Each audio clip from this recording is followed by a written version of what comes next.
నారాయణఖేడ్ పోవాలి. బ్యాగులు అన్ని మొత్తం టోటల్ మా పిల్లలు కూడా ఇక్కడ ఉన్నారు, మా ఫ్యామిలీ మొత్తం అక్కడ ఉంది నారాయణఖేడ్. మా నాన్నకి సీరియస్ ఉంది, మా పెద్దనాన్నకి సీరియస్ ఉందని వచ్చిన. మొన్న వచ్చిన బస్సులు బంద్ అన్నారు.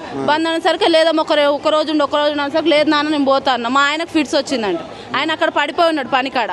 నేను ఎమర్జెన్సీ పొద్దున్న వచ్చేసిన 6 గంటల వరకు. నేను ఆటో నడుచుకుంటే ఆ నుంచి ఆటోకి ఎక్కి మళ్ళీ సగం దూరం నడుచుకుంటూ వచ్చి ఇక్కడ దాకా వచ్చిన.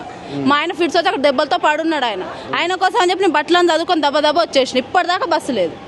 ఇద్దరు చిన్న పిల్లలు, వాళ్ళకి ఫుడ్ లేదు, ఏం లేదు. ఎవరు చూస్తారు? రేవంత్ రెడ్డి పాలన ఎట్లుందమ్మా? మాకైతే ఇక రేవంత్ రెడ్డి సార్ ఏమో మాకు అవన్నీ తెలియదు సార్. అసలు ఆయన వచ్చిండంటే మాకు ఇది చేసింది ఒక్కటే, మిగతాది ఇంకేం చేయలేడు. ఆయన వచ్చాడు ఏం చేయలేదు.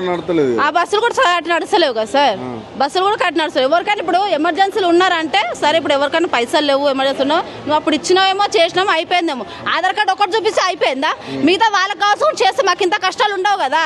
వాళ్ళకి కావాల్సి చేయాల్సిందే, ఏది చేయకుండా ఒకటే ఆధార్ కార్డు ఒకటే నువ్వు చూపించిన బంగారు పథకం ఉంది, ఆ పథకం అవన్నీ మేము ఏం చేస్తాం? ఎత్తున కొట్టుకోవాలా? సగం మందికి వస్తే సగం మందికి రావు. ఏం చేసుకోవాలి మరి? ఇప్పుడు నా బిడ్డ ఉంది, నా బిడ్డకు వచ్చిందా?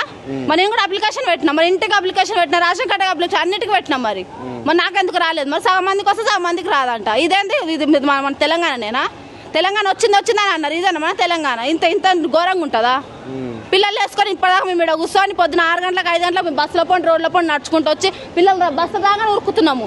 కింద పడితే బస్సు కింద పడితే ఒక బస్సు ఏం చూడలేదు. బస్సు కింద పడితే పిల్లల పరిస్థితి మా పరిస్థితి ఉంది. ఎవరైనా మనుషులమే కదా, అర్థం చేసుకోవాలి. ఆ సారాన్ని అర్థం చేసుకోవాలి, వీళ్ళని అర్థం చేసుకొని ఒక్కొక్క బస్సులు అన్నా లేకపోతే 10 బస్సులు నడపండి, లేకపోతే మొత్తానికి బంద్ చేసేయండి.